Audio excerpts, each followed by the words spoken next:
Do they fight because they cannot coexist? One unable to tolerate the existence of the other. Both sides fighting until the other is destroyed. That is the way of man. However, it is also the way of the demon. This world yearns for death. You did this, you stupid son of a bitch! You made this happen! And when I find you, there won't be anything left but a greasy spot on the asphalt! I'm coming for you, you miserable little shit! And I'm bringing hell with me! Ooh, cookies.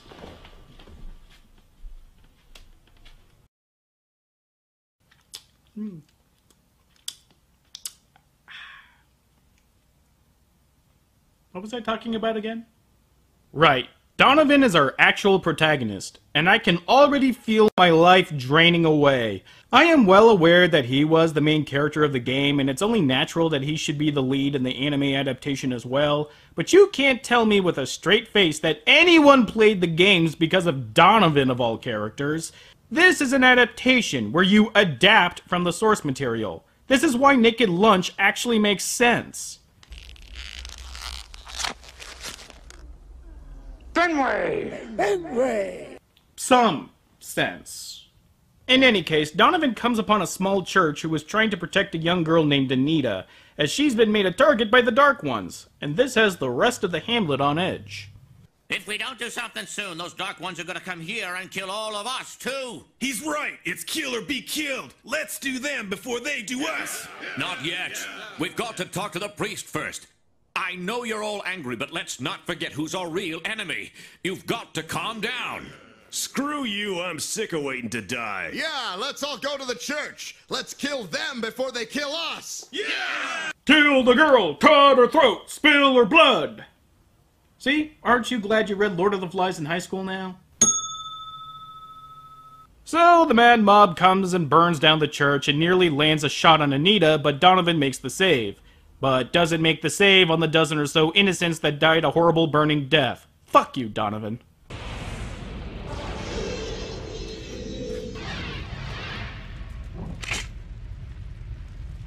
He's one of the Dark Ones!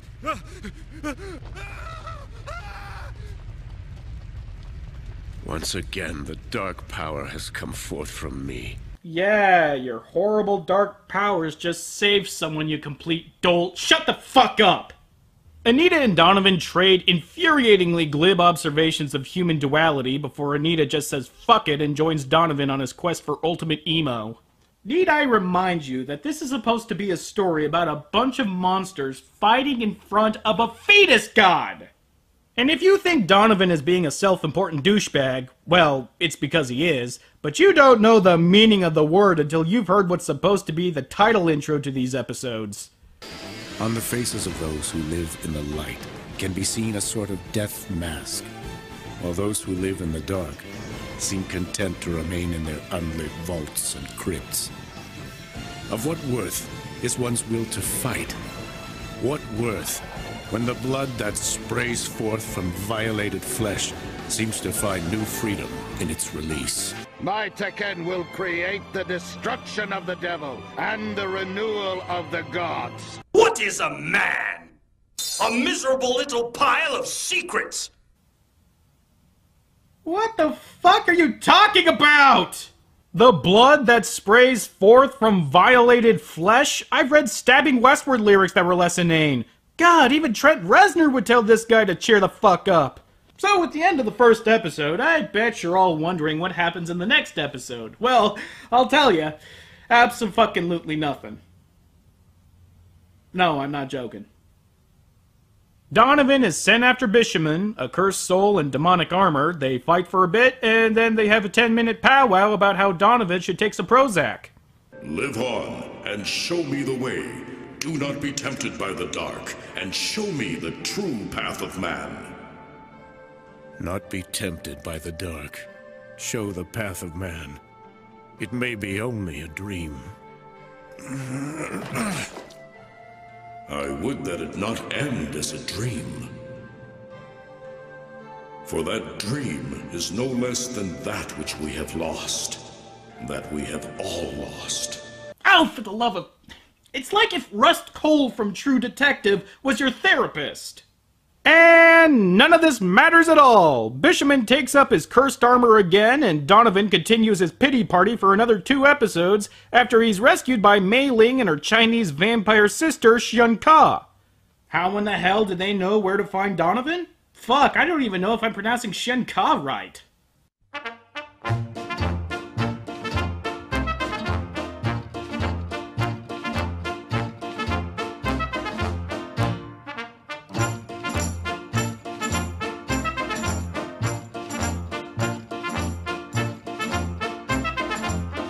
And we end the episode with Pyron, intergalactic fire lord bent on world domination / destruction / whatever the fuck. Honestly, I have no idea what Pyron wants. He says he comes to conquer and rule, but all he does is just destroy the Earth. So what exactly is he ruling? At least with M. Bison, there was an end goal. World domination. Sure, his methods didn't make a lick of sense, but you didn't spend the whole movie wondering what in the hell he was trying to do. Pyron, on the other hand, I just don't get. I mean, does he want to destroy everything, or does he want to rule and be the smartest man on the Cinder? Yeah, that was a Watchmen reference.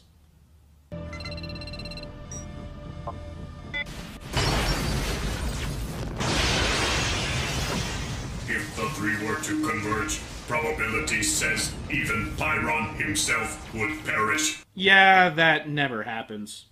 They never even see each other, let alone converge. How do I even explain to you all how stupid that is? It's like if in Captain Planet, the only way to save the day was for the 5 to let their powers combine, but Kwame just kicks the bad guy in the plum purse and pimps out. Fuck! That would actually be pretty boss. Okay, let me try again. Oh, I got it. It's like if in the Avengers, the only way to stop Loki was for the Avengers to assemble, but Hulk winds up just ragdolling him into the concrete. Puny god. I guess I must have been on vacation for too long. Pyron, of course, couldn't give less of a fuck and continues his attack on the Earth. Huh? What's that? Will Donovan arrive in time to save these poor people from an incinerating death? Of course not, stupid! Instead, the next episode begins with Xian Ka and Mei Ling recounting their backstory. Twice!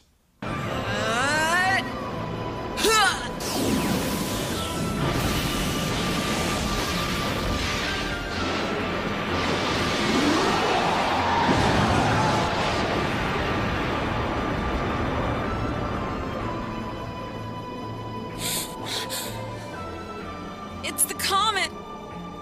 If only it hadn't...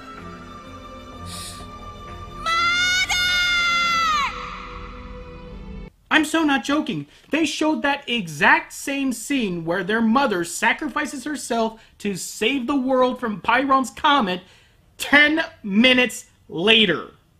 I get that maybe after an hour and a half of mind-numbing rambling, the creators thought that they needed to emphasize some things before we pass out from choking on our own drool, but this is just unheard of. It's even worse the second time around because they drag out the scene before she sacrifices herself. And speaking of dragging... Well, what do you know? He's leaving too. If you think about it, he has no choice. Born between the light and the dark, a Damphir such as he cannot hope to exist among the humans. He would provoke only scorn, that and their anger. Finding purpose in the destruction of the dark, despite his own heritage. Isn't that what he said? Ah, God, not you two! Donovan doesn't need an emo hype man! But sis, I don't get it. Where's it all lead to? What's at the end of the hatred?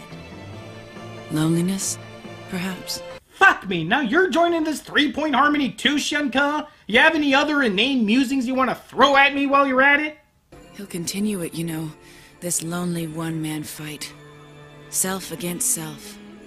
But sis, to be lonely means to be alone, right? You know what? No, Xian Ka. You don't have to be alone to be lonely. You could be the loneliest motherfucker on the planet and be in the middle of Times Square on a Tuesday afternoon. Just like you could be the dumbest mouth breather on this show just by asking a single question. The only saving grace is that Donovan and the gang aren't really the A-plot in this episode, as Morrigan and Dimitri enter the story again, finally. Apparently, Morrigan has some information on the robots that they fought some time back. In the age of ancient civilizations, during another time when feuding groups fought each other for power, many such groups seem to have disappeared completely from the pages of history. When a civilization reaches the apex of its growth, the Huitzil appear. They're triggered as though they're time bombs. My lord, look! A clear indication of one such civilization. It was the Huitzil. The Huitzil destroyed their civilization. Well, it looks like the Mayans got 2 doomsday scenarios wrong. Oh, this would have been so much funnier if this were 2012. So it seems the Huitzil are targeting Dimitri and his dominion under the ancient instructions of Pyron because his is the most dominant civilization on Earth at the moment. And you would think this is where the anime finally has a clear plotline, but